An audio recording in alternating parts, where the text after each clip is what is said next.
Hey butterflies, welcome back. So today I'm joined with the owner of Chaos Between Light and Darkness on Roblox, and I'm going to be giving you guys some sneak peeks of the upcoming revamp / update, which is coming this weekend, I think. So yeah, let's get into the video.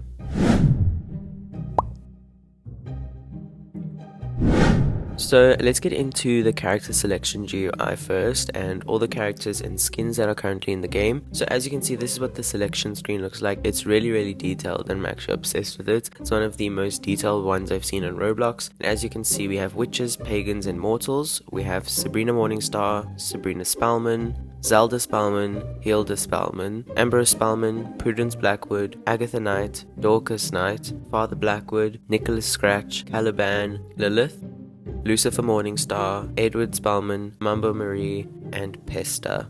And lastly, from Riverdale, we have Cheryl Blossom. Then onto the pagans, we have Cersei, Nagaina, I think that's how you pronounce her name. We have Pan, Robin Goodfellow. Then onto mortals, we have Rosalind, we have Harvey, we have Theo, and lastly, Diana Spellman. Moving on to skins, we have Sabrina Morningstar's cheerleader outfit, her coronation outfit, and this iconic church skin of hers. Keep in mind that some of these skins are going to be limited to Halloween. Then for Sabrina Morningstar, we have the iconic church outfit as well as comic entity Sabrina, and then this is like her Black Sabbath dress as well. Then for Lilith, we have another skin which is basically just a plain version without the crown. So with Sabrina Morningstar, she still has her iconic white eyes ability, which is still one of my favorite abilities in the game. Then she has her earthquake keybind still, which does damage to surrounding players and stuns them. Then we have the pain infliction keybind, which all witches have, as well as the push keybind that all witches have. Then we have her mass push spell, which pushes everyone around you away. Then we have her kneel keybind, which forces the target to kneel on the ground before you, and also she has a cool voice line with this ability. And then she has advanced telekinesis now, which allows her to lift all players around her, I think, or it's just one singular player, and this basically just throws them back and does some damage. Then we have this new keybind of hers which allows her to inflict like body illness basically into the target, doing damage and making them cripple on the ground, which looks really cool. Then we have void consume, which allows her to just consume the target into the void and killing them. And then we have her advanced pain infliction spell, which just pain inflicts targets way more powerful than the normal keybind, as you can see. Then we have a new hellfire spell which allows us to conjure blue hellfire on the target and basically burn them, doing damage, and eventually you disintegrate them, so it's kind of like an insta-kill. It looks really cool and detailed. Then we have her hell teleport ability, which is reworked and renewed on effects, especially as you can see like the flame effects around her, just like the show. Really cool. And as you can see, we're in hell now. And then she has the ability to teleport to the void now as well. As you can see, once we appear in the void, we are surrounded by the realms or dimensions, with a cool like chessboard in the middle, like she's deciding fates and stuff. And then like it says the void. Looks really cool. The developers put a lot of detail and time and effort into this. Then we have her hell sending spell, which allows you to send a target to hell. And then as you can see, if we go to hell, Cersei's now in hell. Then we have the hell banishing spell, which allows you to just send a target out of hell, which is really cool. And then we have her last spell, which allows her to disintegrate the target with really cool animation, sound effects, and just effects as well, and camera movements, which is one of my new favorite spells of hers, which is reworked. Looks really cool. Then for comic entity Sabrina, she will be a limited game pass, and as you can see, she looks really cool. She has a really detailed morph and face and a cool idle animation, and one of her abilities is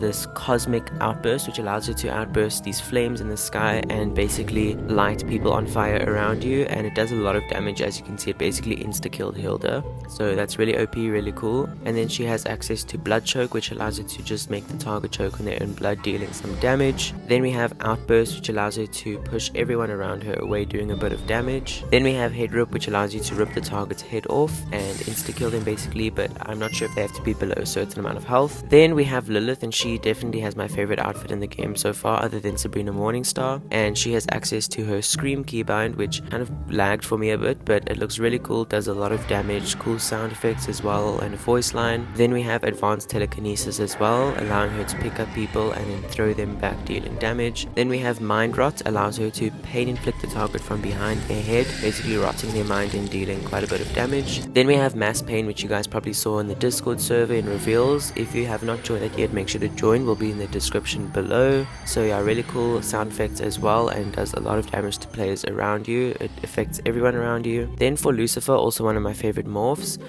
he has also been reworked and has some new keybinds and spells. So first he has his mass kneel, which makes everyone around you kneel on the ground before you, which is really cool. Then we have his teleportation keybind, which doesn't really have a long cooldown, which is really cool, allowing him to teleport quite long distances as well. Then we have his outburst, which allows him to outburst these like flames and push people back around you. Then he also has the body illness infliction, allowing him to inflict pain into his target and crippling them on the ground. Then he can also transform into his ram or devil form, which is really cool, and he can actually now like run faster. You have like basically more speed and jump speed and stuff.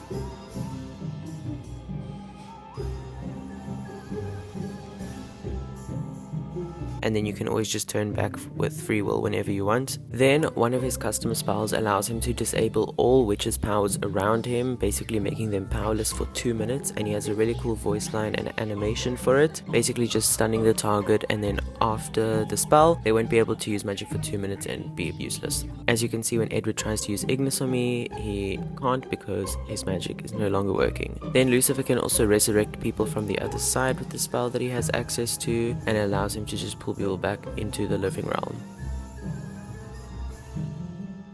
And then I won't give a lot away on this, but let's just say he has some sort of immortality, and there is only a specific way you can kill him, but I'll leave that up to you guys to wonder. Then Pesta, who has one of my favorite morphs in the game so far, she also is really cool and really detailed. Her first ability is Mind Rot, and allows her to rot the target's mind, dealing a lot of damage as well, just like Lilith. Then we have area poisoning, allowing her to poison an area around her with this really cool animation and effects, and it just poisons the area around you, dealing damage to anyone who's around you. As you can see, Pan took a lot of damage. Then we have blood choke that she has access to, allowing her to make the target choke on their blood, doing damage. Then she has access to a heart ripping spell, allowing her to rip anyone's heart out if they are below a certain amount of health. And keep in mind that this is not Pesta's full moveset, she still has a lot more to come. Then with Mamba Marie, she has a really cool and detailed morph as well, and she has access to a keybind to allow her eyes to turn black, as you can see, and a keybind which she can summon spirits basically that play around with your target and break their bones and